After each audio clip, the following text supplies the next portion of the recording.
Hey everybody, this is Brett with Indie Comics Dispatch and broadcasting from an undisclosed location deep within the Milky Way galaxy. This is broadcast from the Dispatch.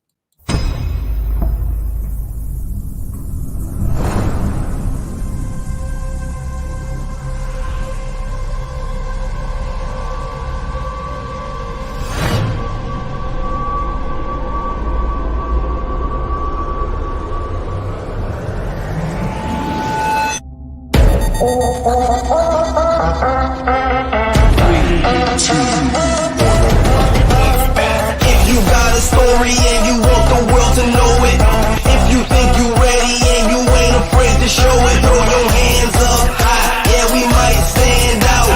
We always representing cause that's what it's all about. We always representing cause that's what it's all about. And if you love some indie comics, let me hear you shout. Like, just stay tuned, what's the story? Had to get that every time a brand new indie comic from the Dispatch.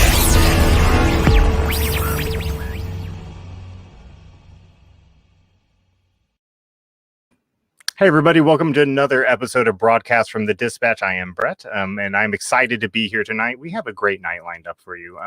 We are talking, and the promo didn't really do it justice, but we're talking tonight about advice and feedback and just the experience of first-time indie comic creators. And to help guide us through that and give expert tips and tricks, we have a few veterans here with us tonight, and we'll get to them in just a minute. I did want to give an update on 501c3 status.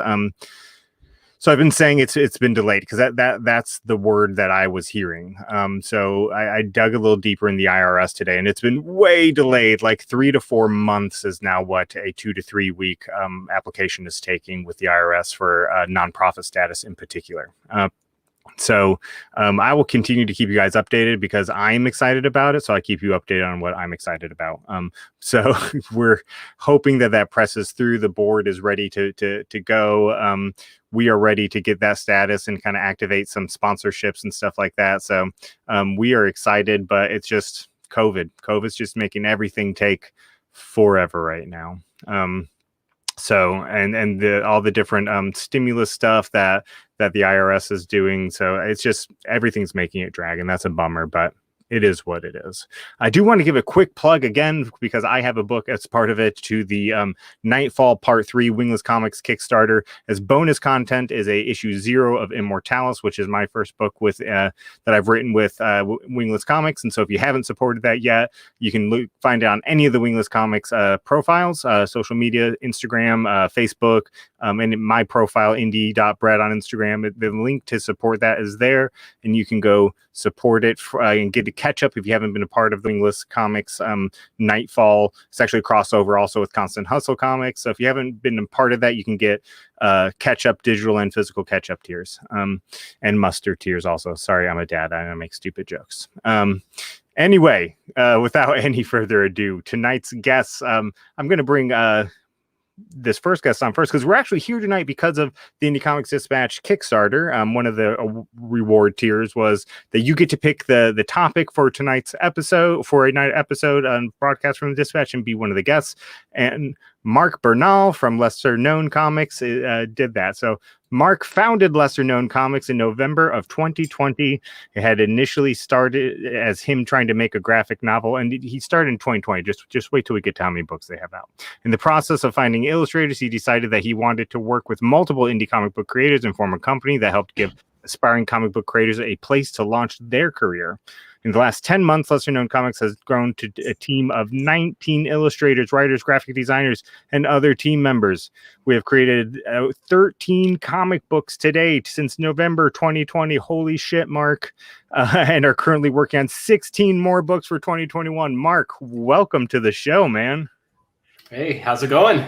Good, and I'm excited to meet you because I've seen you. I mean, it feels like I've seen you on social media for kind of ever, but I guess it's just been since November. It's weird. Yeah. Thank you so much for, having me and thank you. you admire people from afar on social media, and then you're like, oh, I get to talk to that person tonight. It's nice. That's exactly how I am right now. You're right. So that's awesome. So we'll get to more about lesser known comics. The question's already been posed by one of our guests. Like, as you guys get better known, are you going to have to change the name? Who knows? So we'll get to that. In fact, that question was posed by our next guest. Doug Knight started his artistic journey at a very early age while he was killing time at the hospital. His premier title, Chiasm, is an over-the-top science fiction retelling of his life as an exceptionally baked individual. Doug, welcome, sir. Hello. And this is Doug's technically second time on the show. He was here for a creator pop-in one night, and so we're happy to have Doug back. And Doug, you didn't say how many issues you have out, but you have a lot of issues of Chiasm out also, and just so many more on the way. So how many are currently released? So currently 8 are released. The 9th one just got the thumbs up for September 22nd, so next Wednesday. And then I'm working on getting the 10th one together. And then plans for, developing it as far as I can take it. That's awesome. That's so cool. So that's so cool. And our final guest this evening, last but certainly not least, is Dan Price. Dan is a writer-artist from Austin, Texas. He's created 4 indie properties: Latex Avengers, Masters of the Obvious, Excelsi-ish, The Uphill Adventures of a Boy Named Stanley for the Stan Lee Foundation, and his newest project, which I'm super excited about, Bigfoot Knows Karate with Casey Allen. It's hitting Kickstarter October 13th. Dan, welcome. Thank you for having me. Really excited about this tonight. Yeah, me too. Again, like, social media is weird, right? Because like a week feels like a month sometimes on social media. So I feel like I've been seeing stuff about Bigfoot Knows Karate since like 3 years, but it hasn't been that long. No, it's been. I've definitely flooded the feed with Bigfoot over the last few months, but it's just been since January. Wow. So, but really excited to get this book off the ground and hit Kickstarter next month. And it's just really excited about the whole thing. That's really cool. And I think, correct me if I'm wrong, don't you already have a preview link available that people can go follow? Yep, you can go on my Instagram. You can find it there on my link tree, or you can go to my website, bigfootknowskarate.com. There's a Kickstarter section on there, as well as fan art gallery and all sorts of good stuff that you can find on there. So bigfootknowskarate.com. Awesome. And Mark, we didn't talk about this before the show, and I should have. You were trying to get a link available for some downloads. Did that get available? It will be shortly. Okay. But what I can say is that on lesserknowncomics.com, there's a bunch of mini comics available for free download for digital. So that's always available. And as soon as we get it untangled with the interwebs, we'll have, I think, four more available for free download.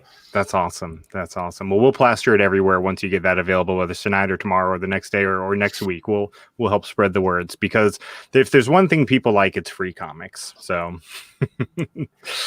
So, gentlemen, we're here tonight talking about, we're going to get around to talking about advice and the experience of creating your first book. But tell us, what made you want to create your own comic in the first place? Mark, let's start with you, man.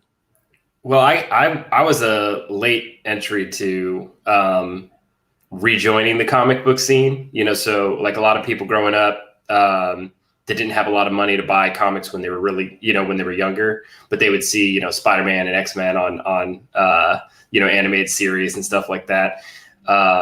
So I had a bunch of, X-Men was my jam, and so now as like an adult that I can like afford more comics, like it's like getting deleted scenes that you haven't had, access to after all these years.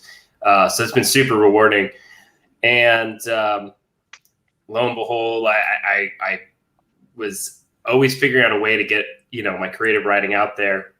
I was like, oh, Crush, just do a comic book, find some illustrators that I want to work with, because I'm doing only the writing portion of it. And it became an addiction, working with like super talented illustrators. So I was trying to narrow it down to one for graphic novel, and I just said, I want to work with all of you guys. So how about we figure out a way to, create a universe that we could all do stories together. That was at the beginning of quarantine, and my wife peeked her head in, the door to my office one day, and she's like, "Did you start a company during quarantine?" And I was like, "It's not the worst thing. Not the worst thing you could catch your husband doing."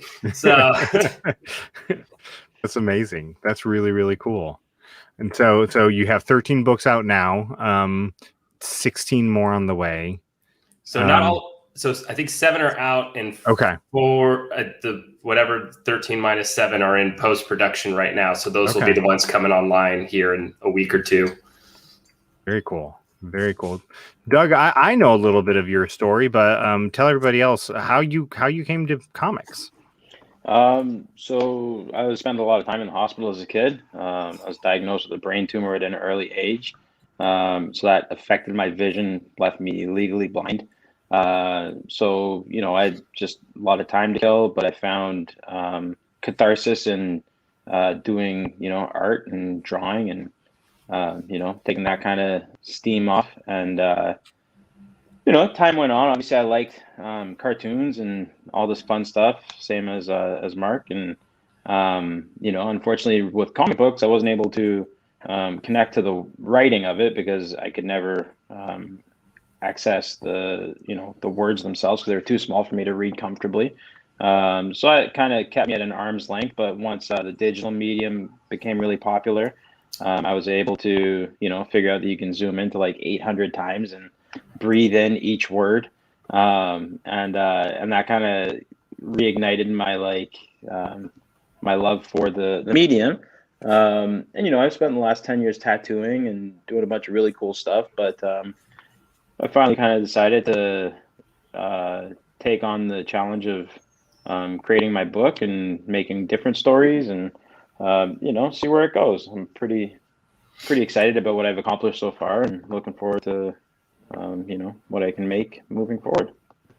That's really cool. That's really cool. Mm-hmm. And as we gear up for Dan, I just want to let everybody know that I did drop everybody's links in the comment section.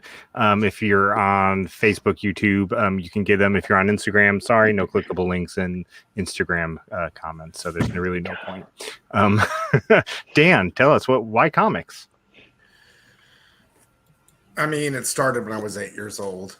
I'm that guy, ride your bike down to the Stop and Go and get your comics, every week. And I mean, X-Men 207, Wolverine ripping through the cover, first book I ever bought. And it just went from there.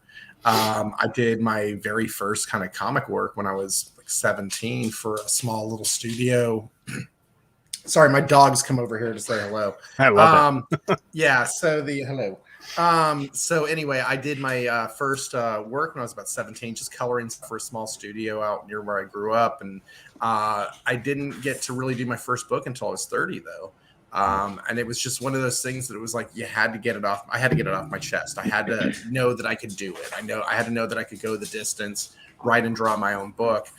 And I did it, and I got that out of my system. And then, like 3 years later, it was right back in my system again. And I was hooked working on comics, and I did that for a few years. Got married. Hey, you got to go over there now. Okay, I love you too. Anyway, so she's like really happy to see me for some reason all of a sudden, and so I did that whole thing for a few years, got married and, raising a family. And then during quarantine, my wife said to me, I think it's time for you to do a book. The kids are grown up, you can get back to it. And so it was time to do something new, fresh and different, not go back into the well. And so here I am. That's so cool. And that's really cool. It's funny. I did my very first book. I moved to Austin on March 3rd in 2007. My book arrived at my apartment the day before, and I had a convention the next day. So my comics beat me to my apartment, hoping to God it didn't rain or somebody steal them. I get to my apartment, I unpacked some stuff, pack up all my comics, and go to my very first convention. It was a scary experience, just to say the least. So that's cool.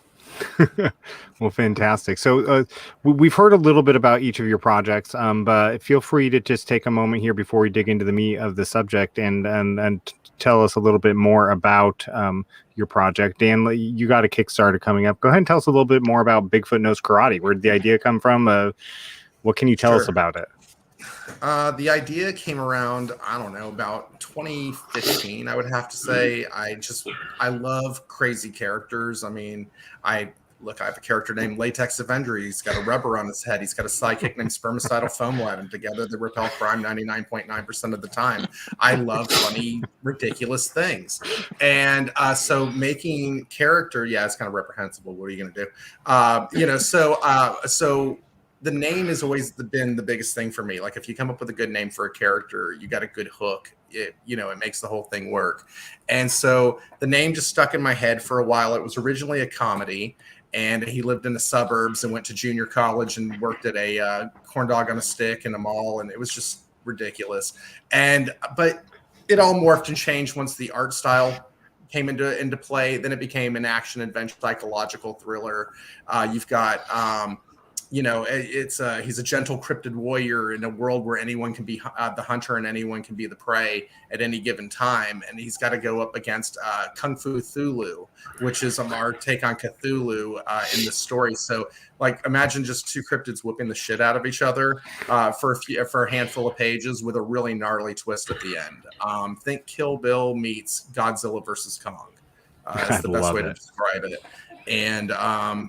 And it's going to be, it's the first of 5 issues. I've got a good 5-issue arc ready to go, and I cannot wait. The book's almost done. I've got maybe 3-4 pages left to do. So it will be done before I go to launch. That is the goal anyway. So that's the rub. That's awesome. BigfootKnowsKarate.com. There you go. That's awesome. Chill. So Doug, tell us about Chiasm. So Chiasm's like a supercharged retelling of kind of my experiences through life, both as a cancer survivor and a legally blind individual. But like super punched up. Obviously there's, plans for a big galactic battle with an alien species. And, the premise of the book is that doctors cure childhood cancer. Instead of using chemotherapy, they implant an alien molecule into the ill child, and then that molecule may or may not enhance them based off of wherever in the body the cancer was.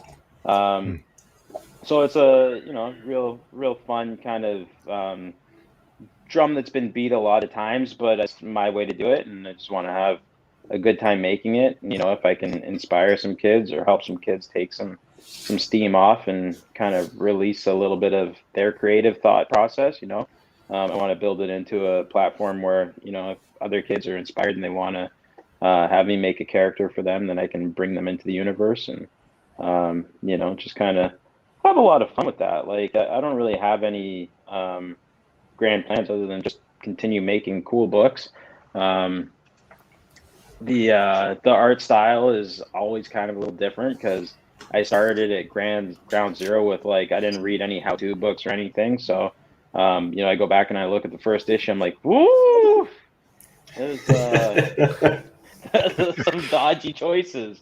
But, especially with trackability and reading and stuff like that. But then you learn, I went through a process of putting way too many words on a page, and then arguably not enough words, and then too much computer font versus hand lettering, and so it's been a big learning process. At the end of the day, when you look through issues 1 through 10, it's going to be a great big portfolio for what I liked, what I didn't like, and how I was able to grow over the course of 250 pages. I think that's kind of one of the most important parts about diving into the water and making your own thing is doing it different than anybody else, or doing it the same as so many people, but just through your own lens. So, I mean, Chiasm is my big ol' I'm here comic books entry point. Love it. Mark, to tell us about whatever you want to tell us about lesser known comics. I started with the concept of, our flagship comics. So right now we've been doing, a ton of these minis, and those were a function of just getting started, right? So it was, like my advice to people starting out: start with a 6-page comic, then do a 7, then do an 8, and just keep going longer and longer. We use those as sneak peeks to this, upcoming story. Our flagship one is called Bruja.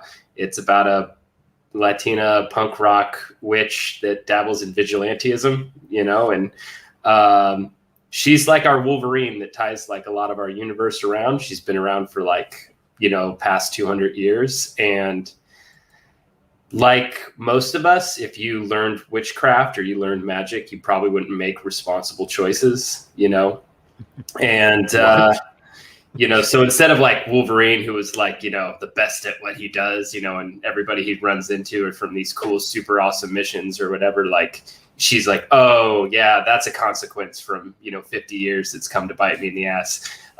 So as a plot device, it's fun. And then also as a mechanism to get artists in to say, hey, we got this character. What era do you want to draw her in? Do you want to draw her in 1980s, Japan, fighting, the Yakuza, or do you want to have her, in like old Western times and stuff like that? So we have, it spans a pretty long timeline.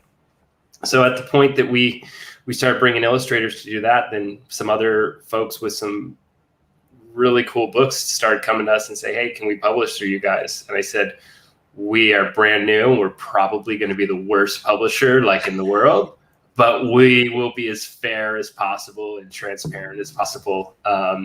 We have really strong culture of empathy at our company. So it's probably, I would describe it, startup meets hippie commune meets, creator incubator. Like it's a pretty fun place. But yeah, that's what we got cooking. I love that. I love it. It sounds like my family would fit in great there. So if you ever start a real commune, just let me know. I have 7 kids. We'll show up. It's fine. So gentlemen, whoever wants to go first, we're here tonight to talk about first-time creators and kind of tips and advice. And some of the best ways that first-time creators can learn is by listening to the mistakes that other people made, right? And not repeating those same mistakes. So for you, what was the hardest part or a mistake you made early on that as you were trying to get started, as you were trying to just get going, you either made a misstep or there's just a roadblock in your way? What would it be? What? Oh, go ahead. You go ahead. You start. You open your mouth first. Yeah, I would say start small. Start with a scene and work your way out from there. I found myself anguishing over rules for a universe that I wasn't even going to get to those parts of the plot yet. Mm-hmm. How does the spirit realm and the death realm work, and how does this witchcraft work? And it's like, we just have an airport scene to knock out. Like, none of that stuff matters right now. Nobody can fact check you. No, and that's so true. So many people, like, they get into the MCU or even the Lord of the Rings folklore, and they want to map out their whole universe. Mm-hmm. And Sebastian Jones of Stranger Comics said, when he was on the show one time, said, leave enough mystery in your universe that it can surprise you. You don't have to have everything mapped out. I love it when people bring that up. Yeah. I would say that for me, it was just like thinking that I was, I had Kirby speed right off the start, and figuring that, like, if I set like a 22-day deadline to write a 22-page book, like I had to do. And so like my first few books, when I go through them, I feel, like that they're products of, not haste, but that, had I stretched out a little bit longer, then maybe I would have been a little bit prouder of the existence. But as an artist that's always growing anyways, like, I'll draw something yesterday, look back at it, and want to spit on the page because I know that I can do better tomorrow, And so I hold myself to a very high standard. And I don't think there's anything wrong with developing a very rigid work ethic. But I think that kind of taking the pressure off of your own shoulders and, understanding that, you don't have to do it all You don't have to like, it's a very exceptional individual that can produce 8 pages in a couple days or whatever, right? Like, so to take a breath and finish it, and when it's done, versus trying to meet an editor's deadline that doesn't exist, just to say that you did it, right? But I think that in pushing myself to work fast, I was able to develop the ability to storyboard really quickly. And then later on, I would discover what the Marvel method of writing is. And, you do all your story and then you fill in the blanks basically, right? And so I quite like that organic method, but I think definitely burning the candle a little too hard in the first few books it represents itself in some of the patchiness of my storytelling abilities. Dan? Have a story.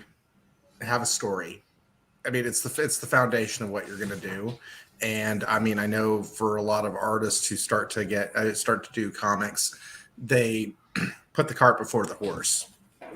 And so I would definitely say, whether you're doing the Marvel method or you're writing a full out script, just have at least a good basis of where you're going to go. You don't have to world build your entire way out. I like the mystery as well, rather than having all the history pre-planned. So that would be my first thing. And don't be hard on yourself on the first go around. I mean, I look back at my first issue with pride, but also I would never reprint it ever again. You know what I mean? It's just that terrible. And but look at it as something to grow from. I mean, every book that I've ever worked on, whether I've been the writer, the artist, or both, it's I can see growth in my work. And so know that this is a marathon, not a sprint. And because you're going to come up with a lot of ideas over the time that you're working through comics, and some are going to be good, some are going to be bad, but hopefully that never discourages you to keep going. That's for sure. Yeah. Just keep pressing on, because if you screw up, there's resources out there. You can figure out what you did wrong. If you're out there watching, go ahead and drop your biggest mistake in the comments section. We would like to commiserate with you, if you would be willing to do that. It's your biggest mistake as you started off early into comics. So what surprised you guys as you got into comics that you didn't know? Like, you thought maybe you had it all figured out, you're in the middle of production, and there's just shit you don't know. Like, can I go first on this one? Because it's really ridiculously stupid. Don't letter your pages at 11 by 17 unless you're gonna blow your fonts up much larger than they need to be. Letter them at actual comic size so you can get your fonts exactly right. And also, don't do it in Photoshop. Okay, so that would be my thing, because that was in my first book, and the rasterization problems that I had, issues like that. It was terrible. I had to go back and reprint because I did a tester copy. I had to go back and fix all that stuff up, and get it going really fast to get it out the door. And that was a lot of time. That was time suckage. So definitely don't do that. That's a big one for sure. I've said it before and I'll say it again. Lettering is the most underappreciated art form of comics. I feel like good lettering. Well, if it's good lettering, you won't even notice it. Exactly. It'll fly right through. And if it's bad lettering, it sticks out like a sore thumb on fire. Yeah. I mean, it really does. So for sure. And I think people won't know. They look at it and they'll say, I don't like it. And if you're an artist, right, you're going to be like, the letters. But like the readers, the layman will be like, it doesn't look right. And they won't know. And it's like, there's so many options for you in lettering now with, Lambot, or, just, the ability to just design, digitally, that you can do so many amazing things and really get your lettering to be part of the storytelling itself, graphically, and, different fonts and things like that you can use per each character. There's a lot, there's a lot of options. And so if you do it right, it looks gorgeous. I also think that it's part of the adventure, though, is seeing if you can find your hand in lettering itself.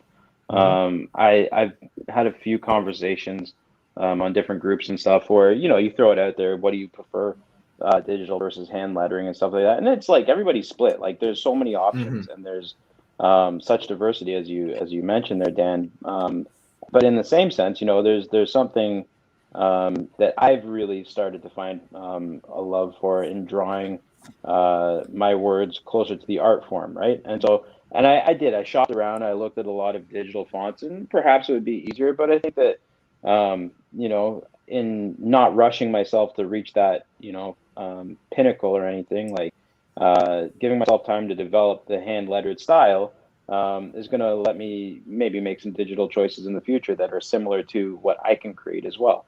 But I hear you on all of the pains of learning the ins and outs of like trying to put a wall of text onto one panel. Oh yeah.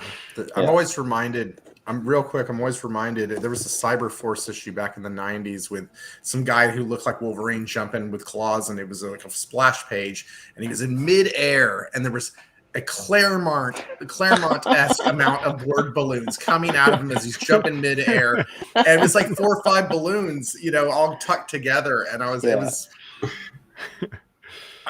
need I say more. Well, it sticks with you, right? Like it's funny that you were able to draw that exact example and like pop it out of thin air, because that's the thing that you just like, you know, to this day.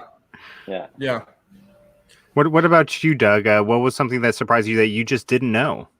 I think diving into the digital aspect of it, like as a hand drawn kind of individual for as long as I have been, like drawing on the iPad and all digital design and stuff like that, like I had some concept of it, but like RGB versus CMYK versus you know, like I didn't know what rasterization or artifacting or any of these crazy words were until I got my first rejection from Comixology. But then it forced me to go back and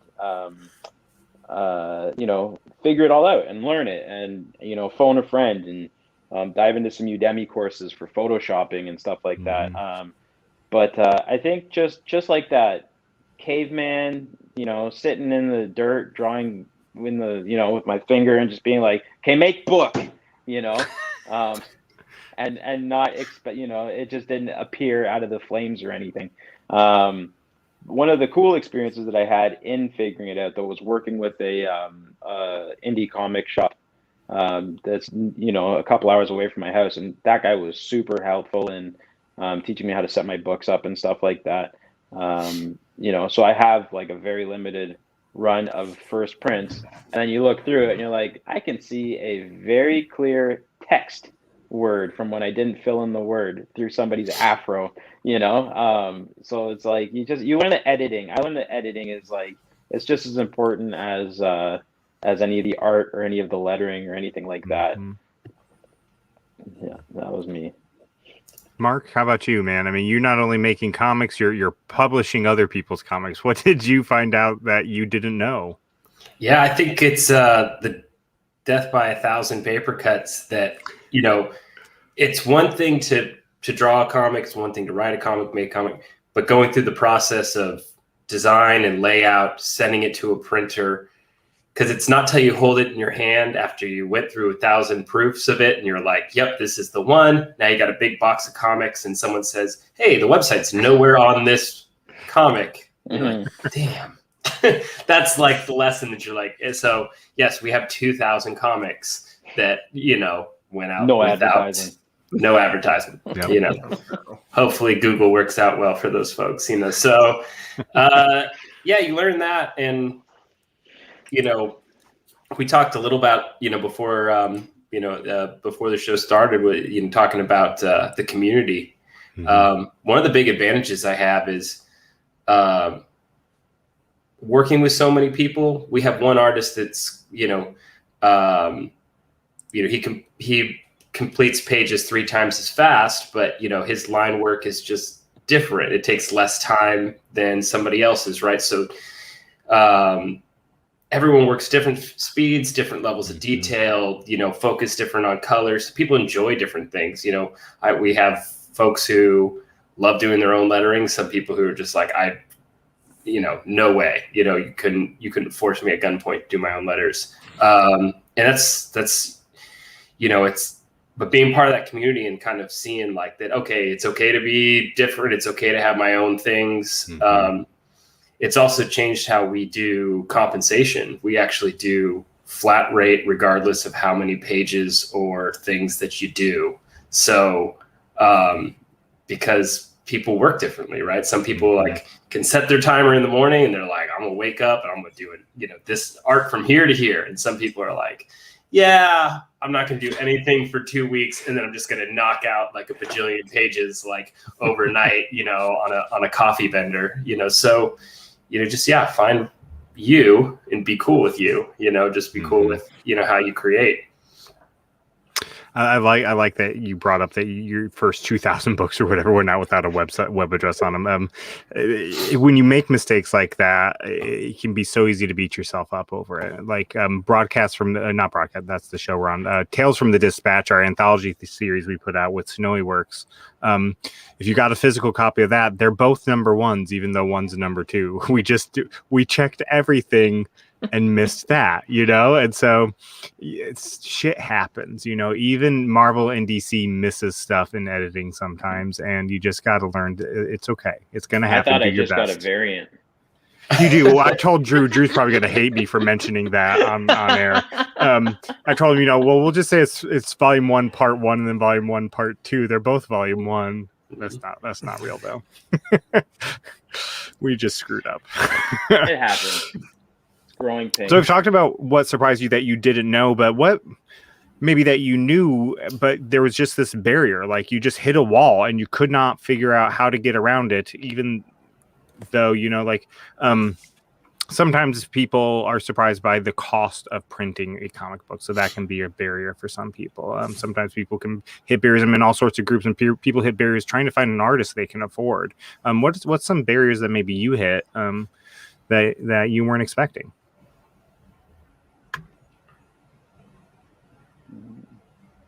So I think, go ahead. I think one of the things that I thought I would have more time for was the writing portion of it, So I was like, like the actual management of this whole like monster I created was actually going to be, and then I learned that social media is like designed to like suck you in. So like, oh, I thought I'm doing work, but it's really like pulling me into that.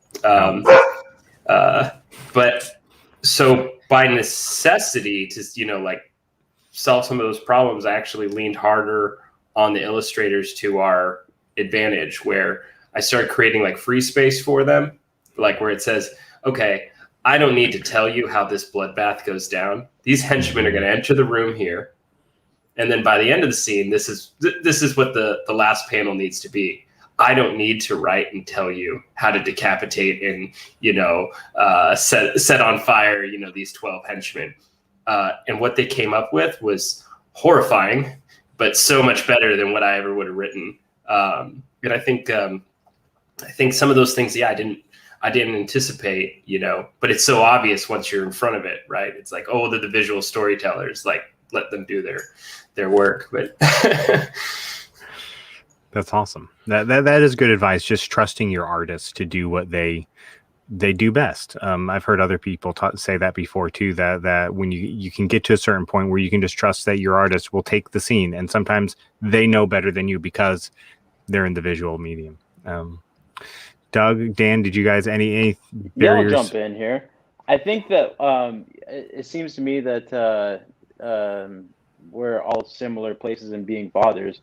And so I think one of the craziest barriers is like time management, like in the sense of like creation period. During, obviously everybody experienced lockdown differently, except for Dan in Texas, where everybody's just running around spinning their shirts in the air. Not in Austin. Not in Austin. Austin's the good spot. Yeah, but I will Pardon my say they're ignorance. trying to make it like the freaking Wild West out here. Mask up, dude. Come on. I drove from Dallas to Austin today, and I went without having to go to to stop to go to the restroom because I knew all the mouth breathers would be all over the Buc-ee's. You know what I mean? So anyway, I asked my friend the other day. I was at the gym. I was like, do I have to wear my mask on the treadmill? Because I've been going back for like about 2 weeks now or whatever. And they're like, no, you idiot. You can take it off when you're running. But like, tattooing was shut down for almost a full year and a half, basically. Like a few spots, like in and out. Now, you're in Canada, right, Doug? I'm up in Ontario, yeah, near Toronto. And so like, that was obviously like it presented me with like time. It was like, okay, I'm gonna make a little office in the garage and stuff, but like, still online schooling was a thing where it's like I try to get stuff done while my son was, in senior kindergarten beside me, and like on and off of my MacBook every 5 minutes, and like, oh, Dad, I need to go to the bathroom. I don't care, man. Go, just like pretend I'm not here. But like when I put my books out, or whenever they go on Comixology, like my wife will flip through them and she's like, when do you have time for this? I'm like, well, there's a sweet moment between like 2 a.m. and 6 a.m. And that's when I get as much done as possible. And that's what it was. So like my biggest barrier was just like, even when I wanted to try to work through the day, parenting came first, because there's without any profit to justify it being, the driving machine. It was that like I had to respect the fact that the story will happen, but it's got to be at the affordable time slots, right? And not getting too absorbed in it and forgetting my priorities, I guess. When tattooing opened back up, it was like, hey, this is sweet. I can go back to making my hourly rate and having fun doing it. And it's like, but my book, I got to draw this, but I want to draw that, and so I think for me, it's just the barrier of like, I can't burn that many candles. Like there's a part where, I do home renovations with my dad. And like when we go to a job, he's like, you look like shit today. I'm like, that's because I'm running on 2 hours of sleep, man. Thanks, Dad. Yeah,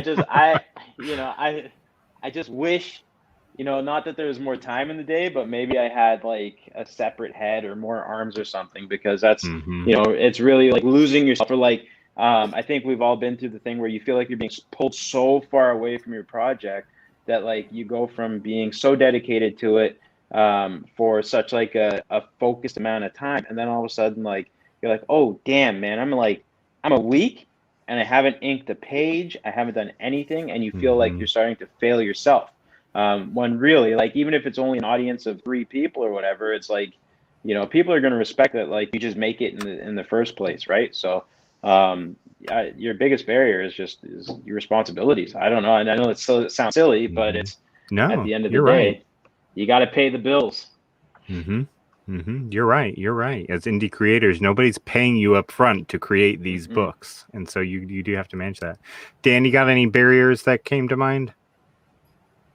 You're on mute. I thought he was just barking really earlier. good at miming. Yeah, that was my Marceau impression. So, no, I think, time management, like everybody else, right? I mean, I wake up at 4:30 in the morning every day so I can get some work done on the comic before I get started in my day job, And I mean, I'm lucky that I work from home and that I don't have to commute an hour and that sort of thing. But, I do that. I work, and do that sort of thing. But I think when I was originally doing comics, so many years ago, the biggest problem was reaching an audience. Social media was not where it's at today. Kickstarter was not even a thing yet. And so having to go from convention to convention, pouring out money constantly for tables, travel, hotels, food, all of that stuff. It was it was a money sucker. There was, and you had to make how do you sell a comic book for so much money? How much money that to represent all the time that you put into it, you can't justify it to the reader. but they're willing to spend $15 on a print of a character that the artist was never associated with in the first place. But that's a whole nother animal. So now I'm just so impressed with social media. I'm so impressed with like Kickstarter. Kickstarter is now a distribution system. If you really think about it, it's a good way to get your audience, find an audience. So I would, reaching an audience, marketing, getting the marketing out there. I know that it's not what everybody got into comics to do, market and push your product out there. We wanted to create something, but what's the point of creating it sometimes if nobody can see it? And it's one of the heads of the Hydra. Many artists. That's right. Say that again. It's one of the heads of the Hydra. Like it's, you don't realize it, but it's right there beside you. You need to embrace it at some point. Absolutely. Or you can Alan Moore it and just scare everybody away, which brings them back when you're not looking. And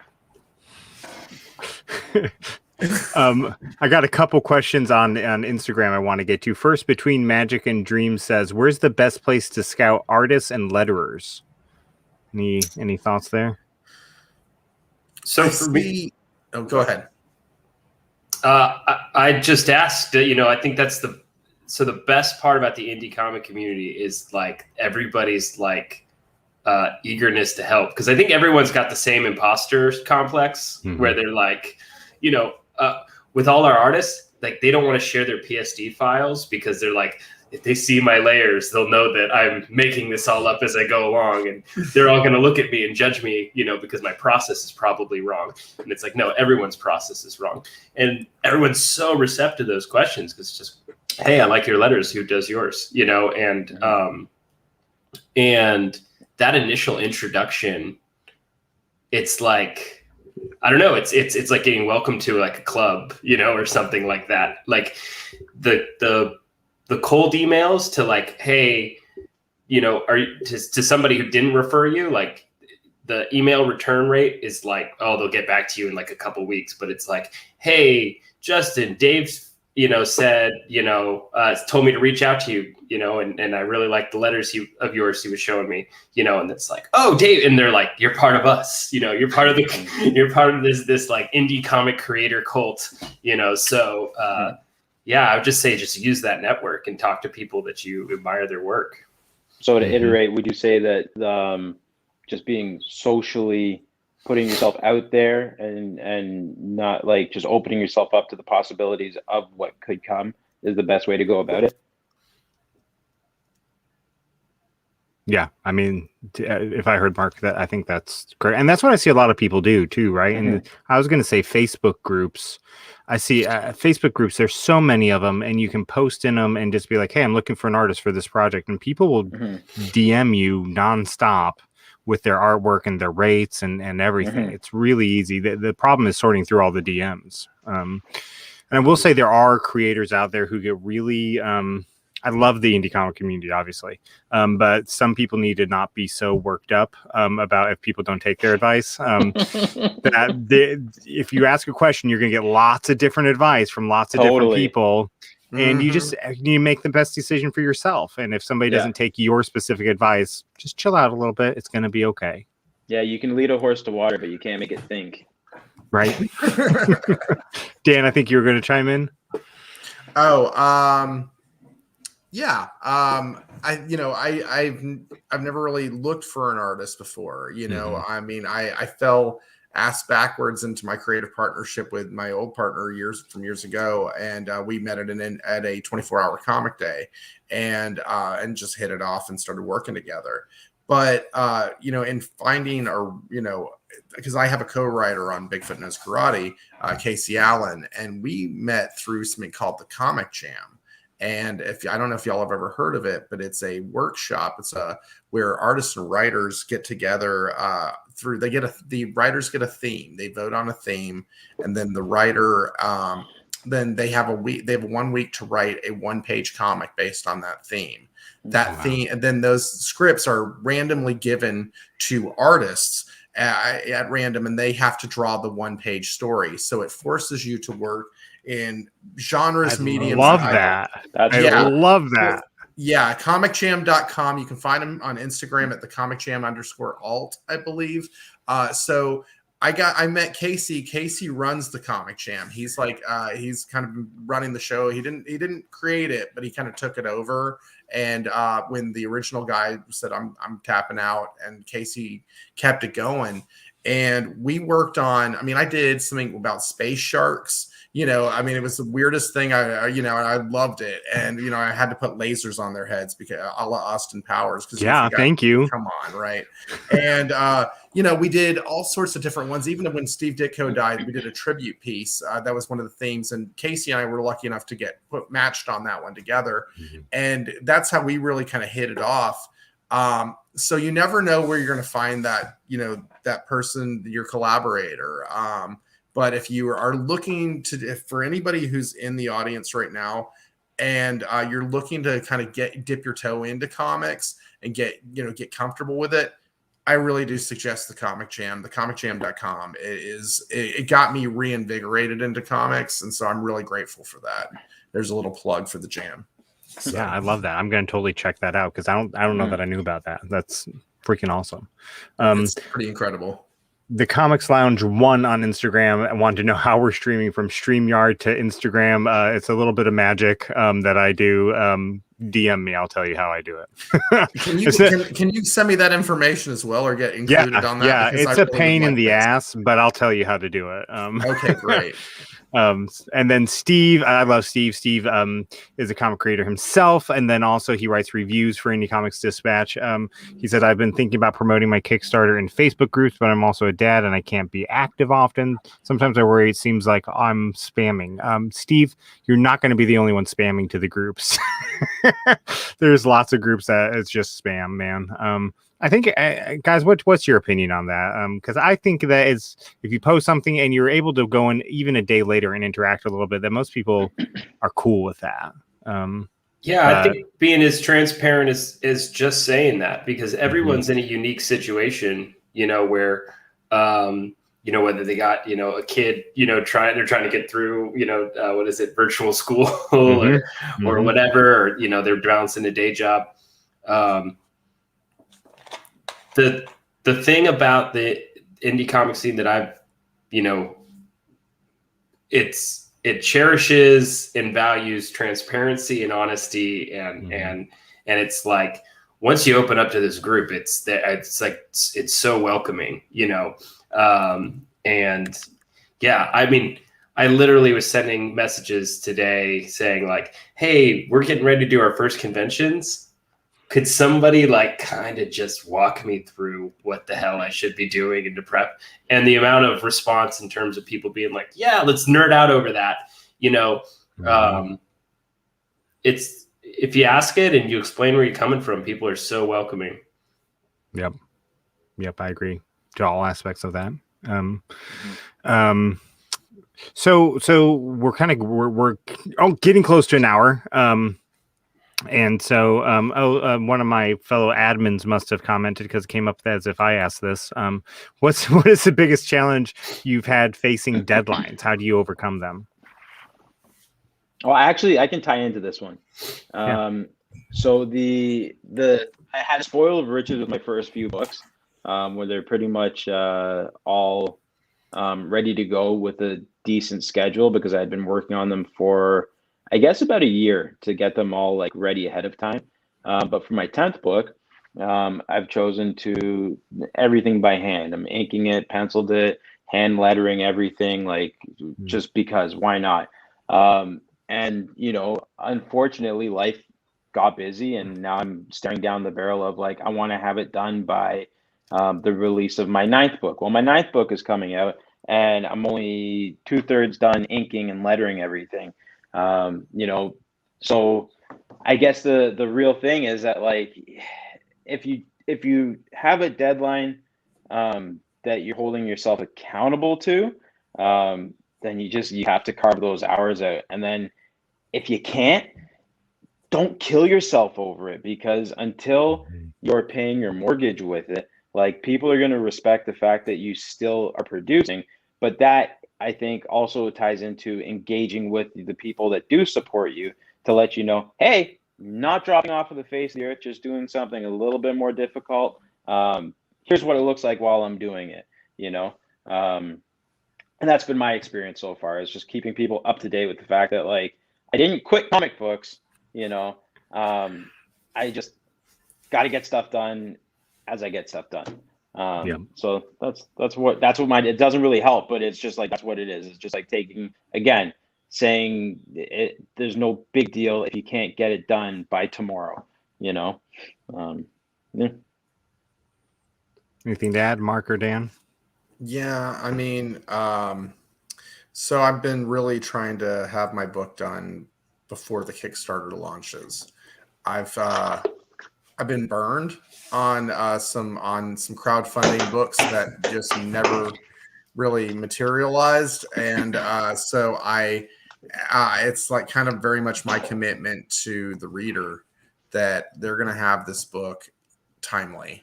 And I look, I have a work ethic complex. You know, I mean, I'll outwork you. You know what I mean? Like, I'm not you specifically, but you know what I mean. I will outwork you. Yeah, right. I mean, and look, I may outwork. You know what? And you're doing this by hand. I mean, I got nothing but respect for that, because I'm full digital completely. But I mean, my work, my you know, I start my morning early.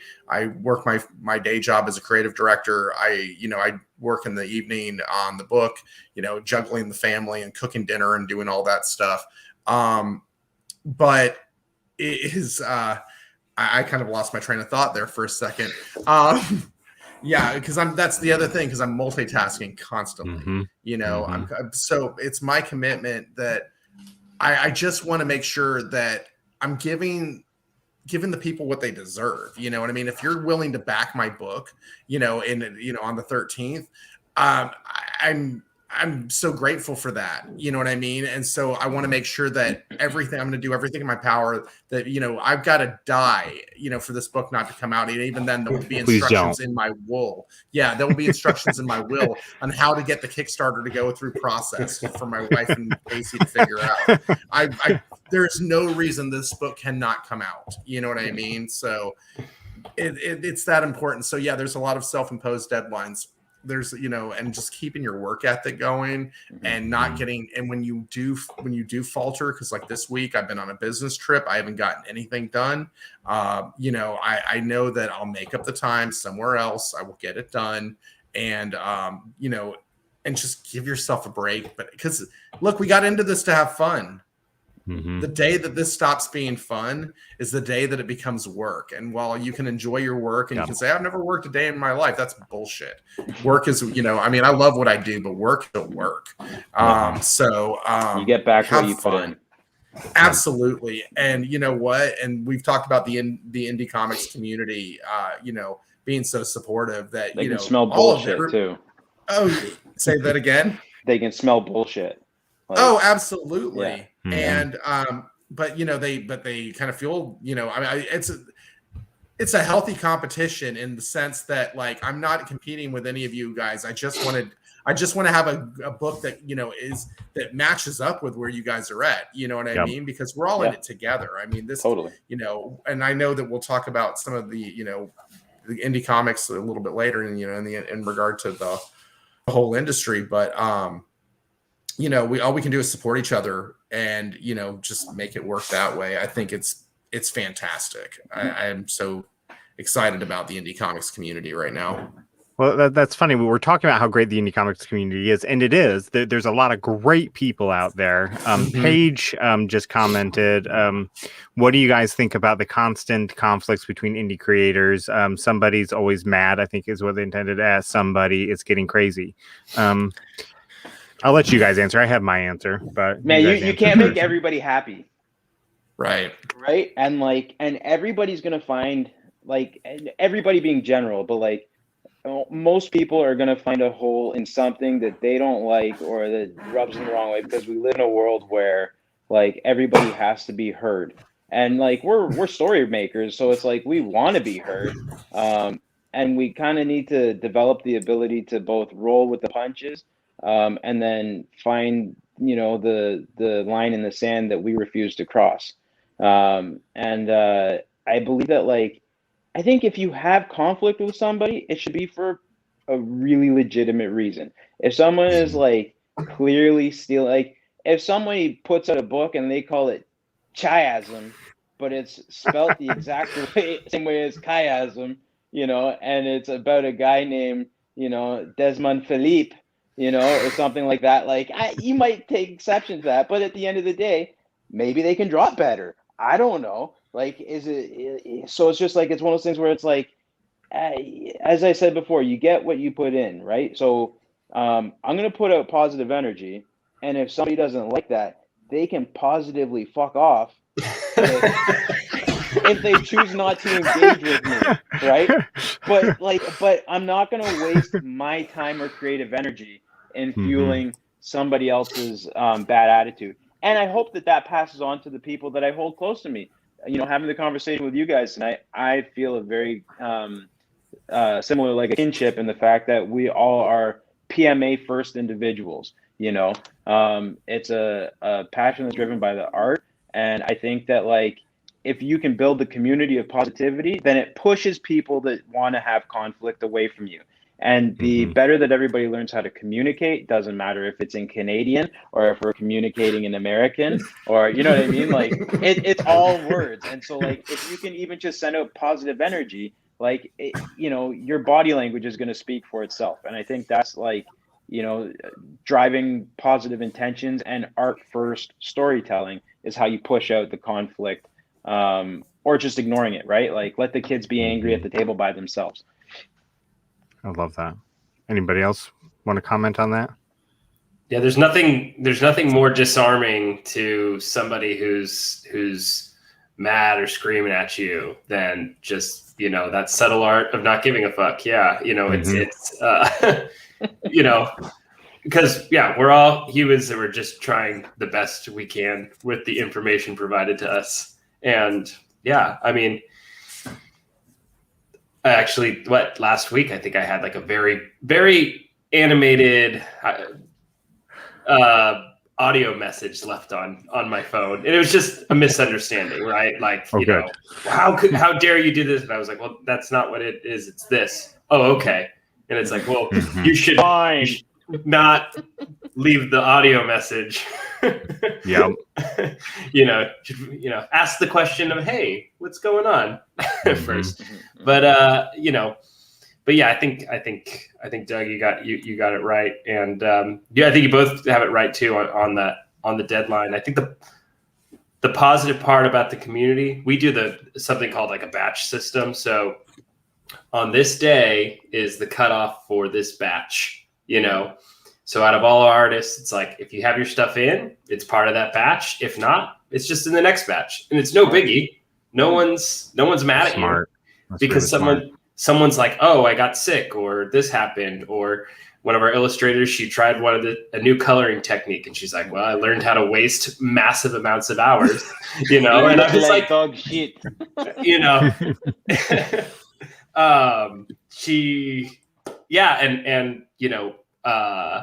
But she learned a valuable way of how to not color a book.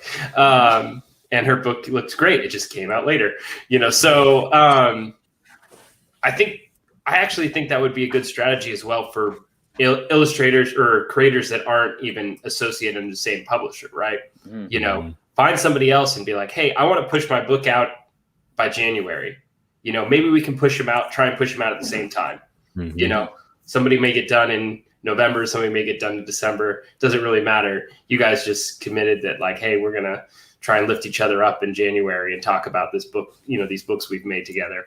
That's a cool concept. It would really legitimize kind of jumping into like booth sharing and stuff like that, where you just support each other but it's about selling different products, but on a similar rollout with no hostility. I like that a lot.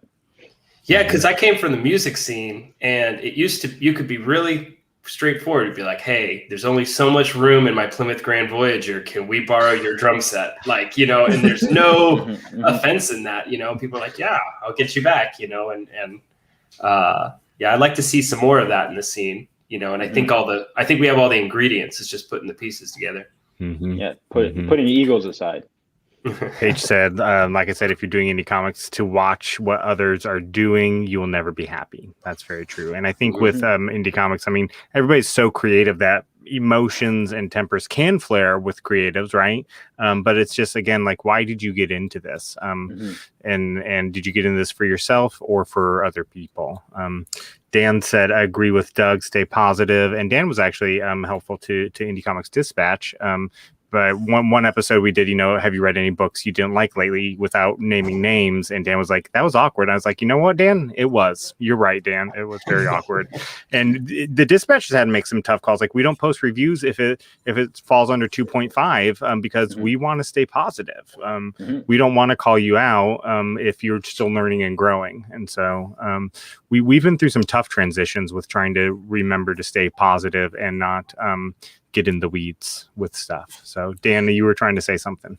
Oh no, just in regards to the conflict and all of that. I mean, I take the Cat Williams approach to this, that you need haters.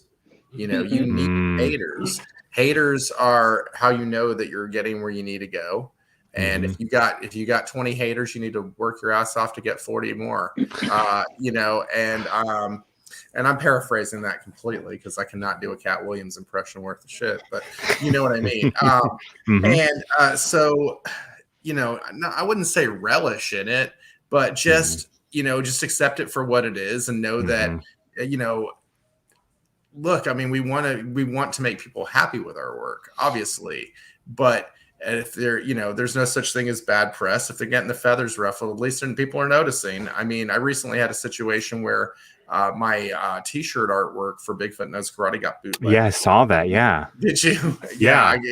They put it on Redbubble. They put it on Amazon. It's back on Amazon. Wow. My wife told me today that they're back on Amazon with more of it. So I got to fight that thing. But it's like, at least they liked it enough to steal it. That's the only way I can look at it in a positive manner, because what am I going to do? Sit there and, get all pissed off about it? What do they sell? 3 stickers in a mug? You know what I mean? It's like, who gives a shit? But they liked it enough to steal it. So, well, and the most annoying part about it is going to be when someone recognizes it and then, shouts you out for it, right? Like, no, he didn't do it. Oh yeah, no, dude, he definitely did it, right? Like, yeah, it's my freaking artwork. I mean, it's my signature. You know what I mean? On the damn, I'm like, all right, whatever works. And I assure, creators out there, I assure you that for the hater that you do see, you have so many secret admirers that you don't realize, right? Because even before tonight, I don't think me and you, Dan, have talked about. Talked a whole lot on DM, but I know we've been following each other for a while. I've literally used your Bigfoot Knows Karate as an example of like, hey, you have a good elevator pitch for a comic when it's less than a sentence, because all you need to know about like is Bigfoot Knows Karate. I know exactly what I'm getting and I want that comic, so there's people, there's people talking about you. There's people bookmarking, they're sending your picture, and you don't know it. You don't see it. Right. Cause they're like, oh, I don't want to bug that person with like awkward admiration, it is out there.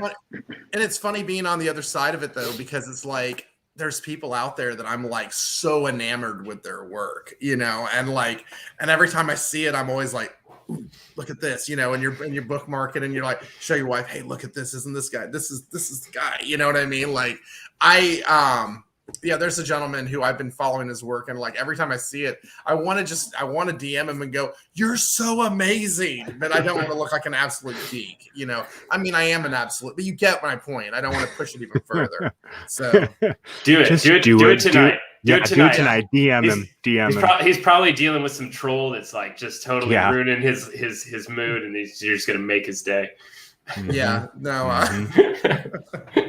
All right, we are over an hour, so let's kind of move towards wrapping it up. But so let's give one piece of actionable advice that you would give a first-time creator. So somebody's out there, they have an idea in their head, and they just need to get going on it. What's one piece of actionable advice you would give them? Pick up the pencil. Yeah. Oh. And do it. Yeah. Write it down. Start a book.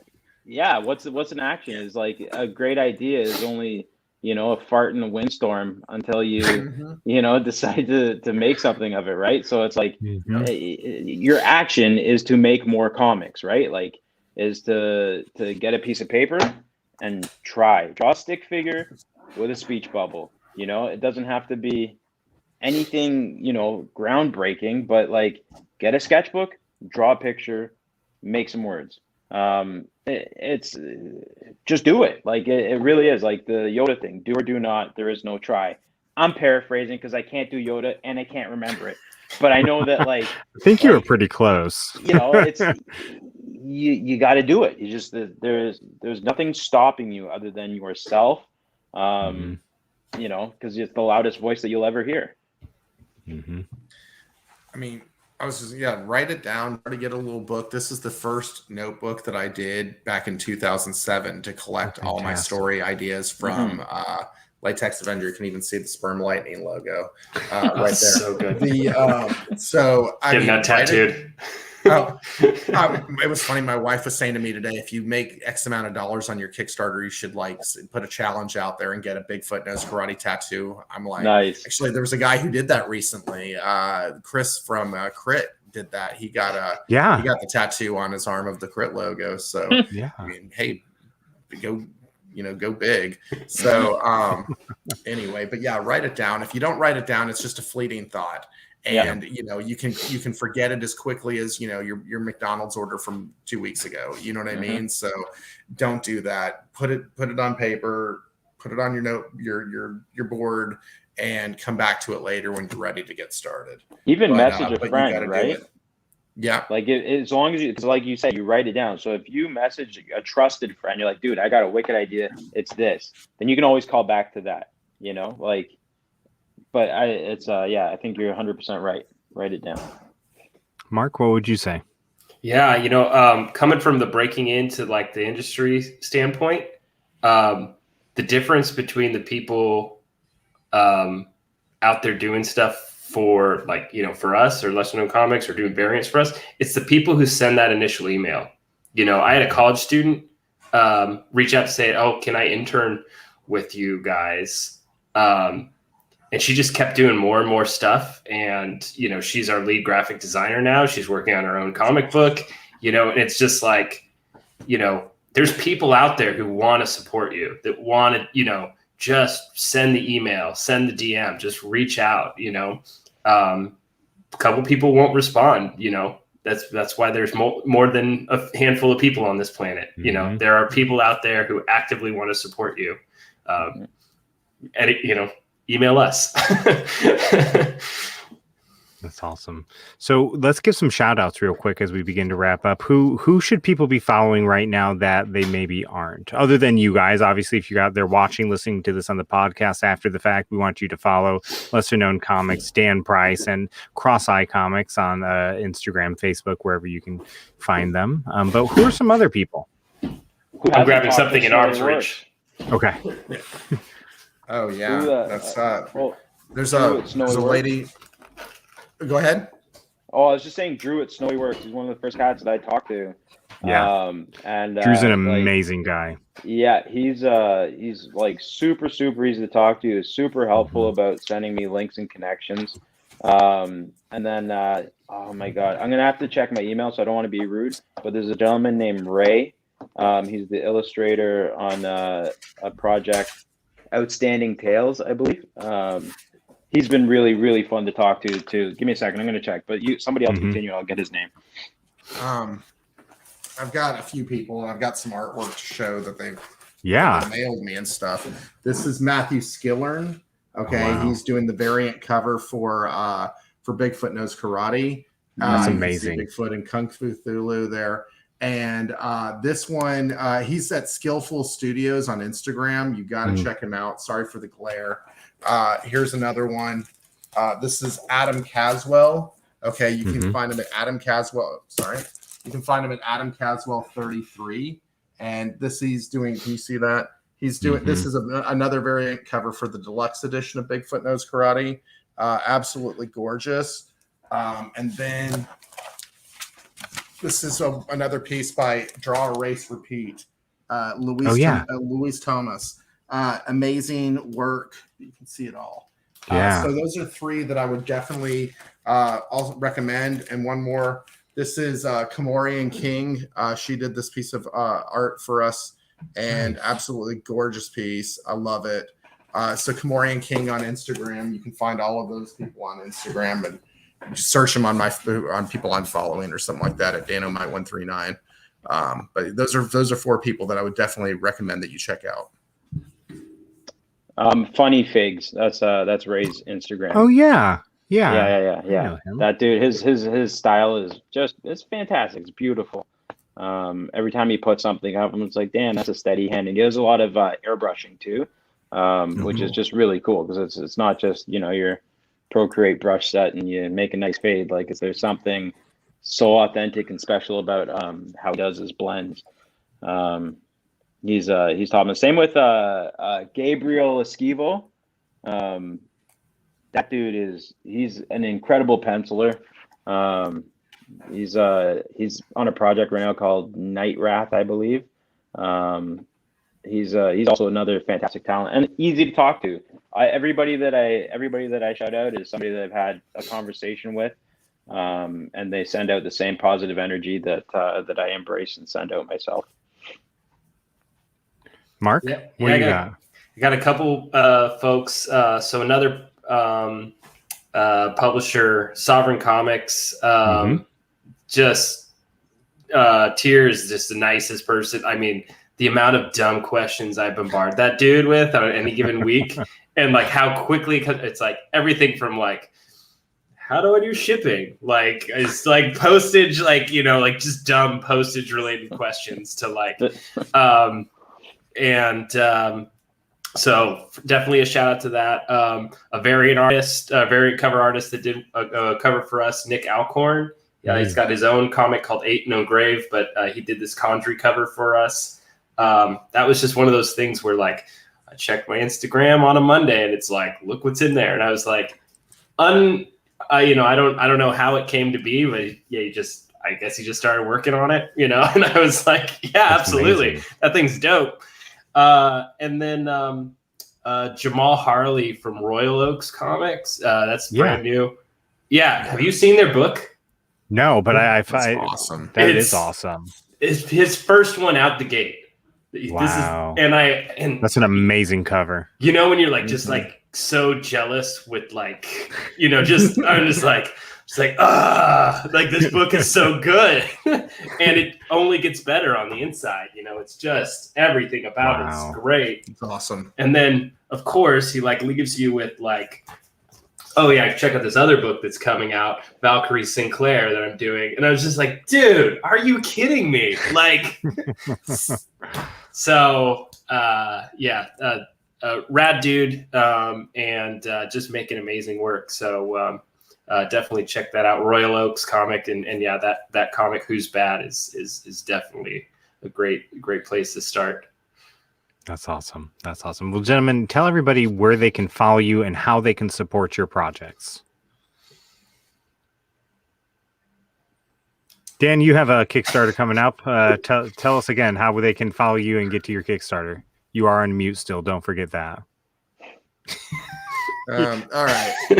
Well, my cat was meowing. My family came home. I'm just trying to keep a low profile over here. But we're also polite, letting everybody go first. Well, yes, I have a Kickstarter coming. If I haven't said it already, Bigfoot Knows Karate, right there. I can't point. There you go. Bigfoot Knows Karate. You can find us at bigfootknowskarate.com. There's links to our social media. But I'm Danomite139. So it's DANOMYTE139 on both Instagram and Twitter. There's also a Bigfoot Knows Karate Facebook group if you're interested in checking that out. Brett, you're in that. Yep, and I am. Yep. And so if you're on the Facebook, you can check us out there. My home base is Instagram. So, come and hang out with us, or me. Also, Casey Allen, check him out. Robots Eat Guitar on Twitter and Instagram. He's the one who does the Comic Jam. So I want to mention that one more time, thecomicjam.com and the Comic Jam at the Comic Jam alt on Instagram. So That's where you can find all of us. And my dog's coming back to hang out again, so I'm going to cut it short. Thank you to everyone who has followed,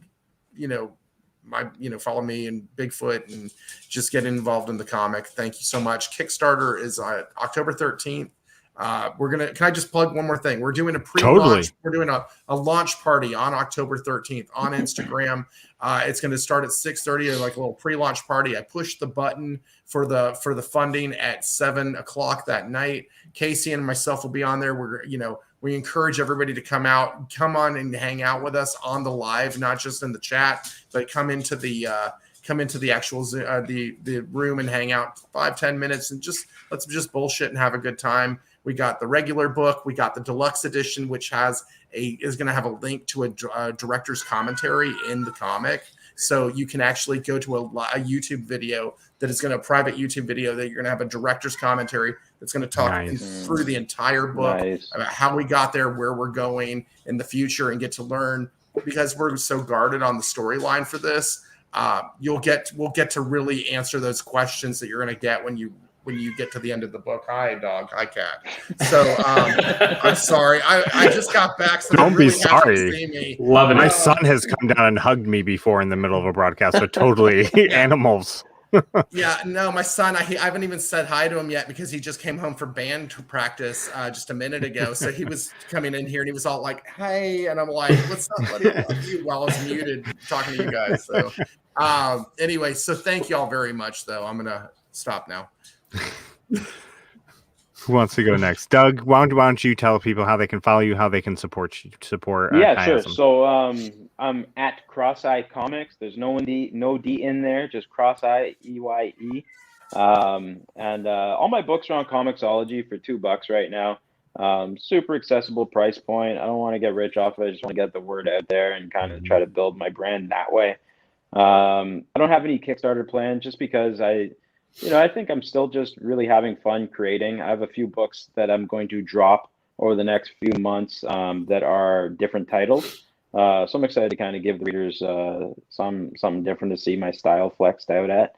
But yeah, I don't know. I just follow the Instagram. I just want to build my social right now and get the handshake audience up and kind of just continue developing the brand that I've been working on for the last couple of years. So no pressure to buy anything right now. If you feel like doing it, do it. But there's Redbubble and there's all these other access points and stuff. But I think just follow along for me right now. That's all I ask for is stay tuned and kind of watch the development of something that I very strongly believe in, and I think that it will grow some pretty cool legs in the future. Awesome. Mark? Yeah, big thing for us. I think Instagram's our primary platform, so that's the best place. If you DM us there, it'll most likely I'll be the one answering it. Contact at lesserknowncomics.com. Lesserknowncomics.com has everything. We'll have a Kickstarter that supposed to launch on the 24th.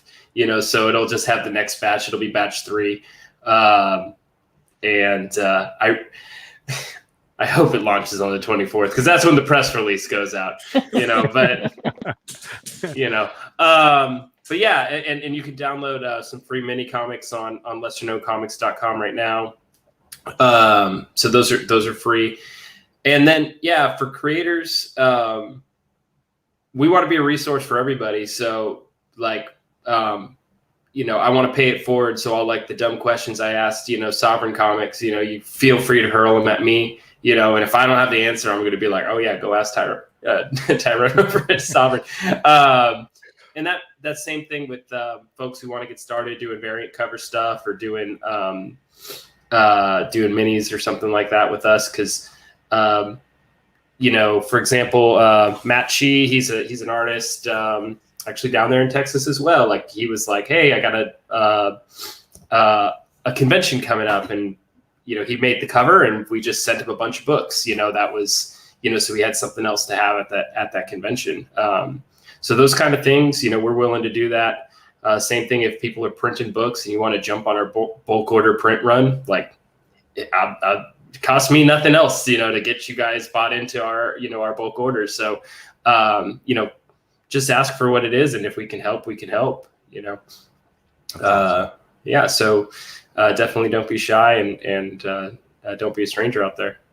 That's awesome. So you said the 24th, and that's the 24th of September. That's the 24th of September. Yeah. Great. Well, we'll be looking for it. Looking for it. Gentlemen, this has been a great show, and I really appreciate you guys being here and just dropping your experiences, and letting people know that they're not alone out there. This is a community, and whatever struggle you're facing as a first-time creator, you're probably not the first one to face that struggle. Reach out to people, talk to people, and get the answers you need. Mark, Dan, Doug, thank you guys so much for being here tonight. Everybody out there watching, listening, we are back next week. We have Redefining the Undead with Edward Davis, Steve Urena. I hope I'm saying that right. I don't know how to pronounce his last name. And Marcus Roberts. And we're going to be talking about zombies and the undead. So it'll be a great show, great lead-in, getting close to October. And I can't wait for that show too. Gentlemen, again, thank you for such a great evening. Everybody out there watching, we will see you next week. See you later, everybody. See you.